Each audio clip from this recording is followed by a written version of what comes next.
Hi friends, welcome to our channel. நம்ம இன்றைக்கி பருப்பு சாதம் எப்படி செய்கிறதுன்னு பார்க்க போகிறோம். வாங்க எப்படி செய்கிறதுன்னு பார்க்கலாம். ஃபஸ்ட்டு நான் 2 ஸ்பூன் அளவுக்கு நல்லா நெய் எடுத்துக்கிட்டேன்.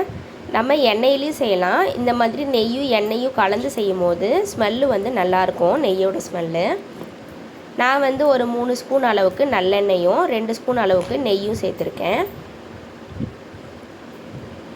எண்ணெயும் நெய்யும் சூடானதுக்கப்புறம் கடுகு 1/2 ஸ்பூன், உளுந்து 1 ஸ்பூன், சீரகம் 1/2 ஸ்பூன் அளவுக்கு நான் சேர்த்துக்கிறேன்.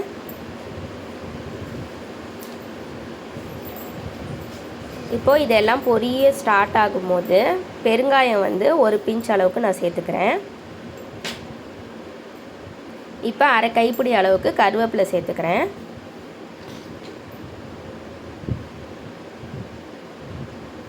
பச்சை மிளகாயை நான் சின்னதாக கட் பண்ணியிருக்கேன், அதையும் சேர்த்துக்கிறேன். 1 பச்சை மிளகா, 6 பல் பூண்டு தோல் உரிச்சிட்டு சேர்த்துருக்கேன். மீடியம் சைஸில் 2 பெரிய வெங்காயம் இந்த மாதிரி ஸ்லைஸாக கட் பண்ணி சேர்த்துக்கிறேன்.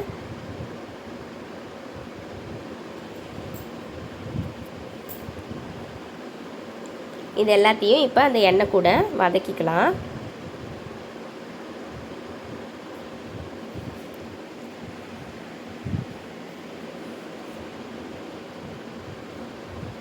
வெங்காயம் நல்லா வெந்து வரட்டும்.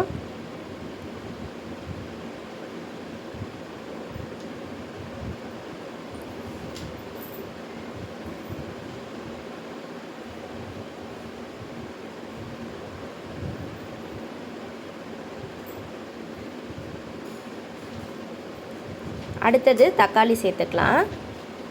நான் பெரிய சைஸில் 1 தக்காளியை இந்த மாதிரி நான் கட் பண்ணி வச்சுருக்கேன், அதை சேர்த்துருக்கேன்.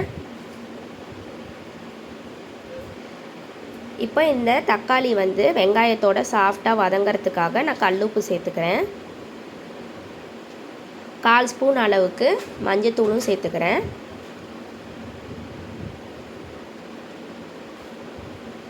இப்போ தக்காளியை இந்த வெங்காயத்தோட சாஃப்டாகிற வரைக்கும் வதக்கிக்கலாம்.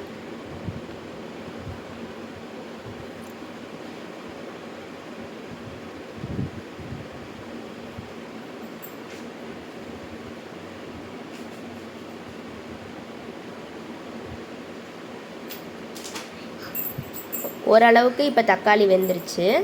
இப்போ சாம்பார் பொடி நான் சேர்த்துக்கிறேன். நான் 1 ஸ்பூன் அளவுக்கு சாம்பார் பொடி சேர்த்துருக்கேன். 1/2 ஸ்பூன் அளவுக்கு கரம் மசாலா சேர்த்துக்கிறேன்.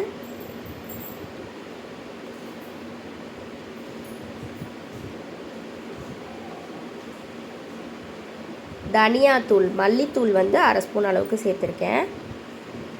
இதெல்லாம் சேர்த்து செய்யும் போது ஸ்மெல்லு நல்லாயிருக்கும்.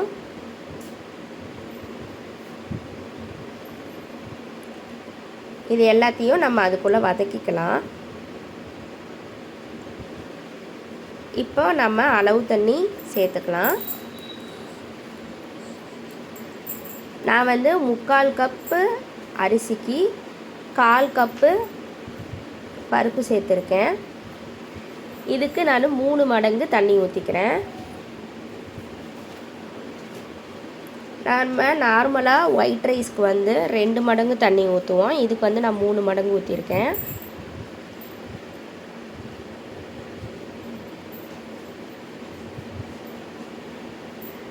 தண்ணி இந்த மாதிரி கொதித்து வரும்போது நம்ம க்ளீன் பண்ணி வச்சுருக்க அரிசியும் பருப்பும் சேர்த்துக்கலாம்.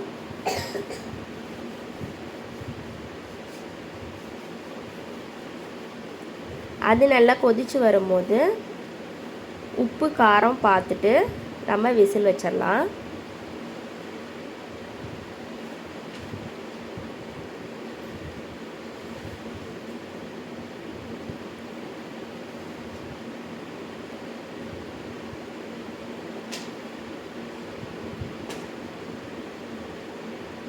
இந்த மாதிரி நல்லா கொதிக்கிற ஸ்டேஜில் நம்ம குக்கரோட மூடி போட்டு விசில் வச்சுக்கலாம். நான் 3 விசில் விட்டு எடுத்துக்கிறேன்.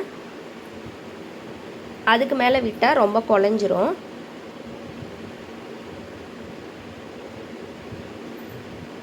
இப்போ 3 விசில் முடிஞ்சிருச்சு.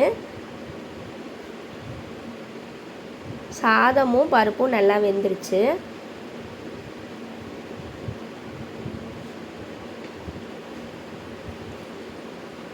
அவ்வளோதான், பருப்பு சாதம் ரெடி ஆயிடுச்சு.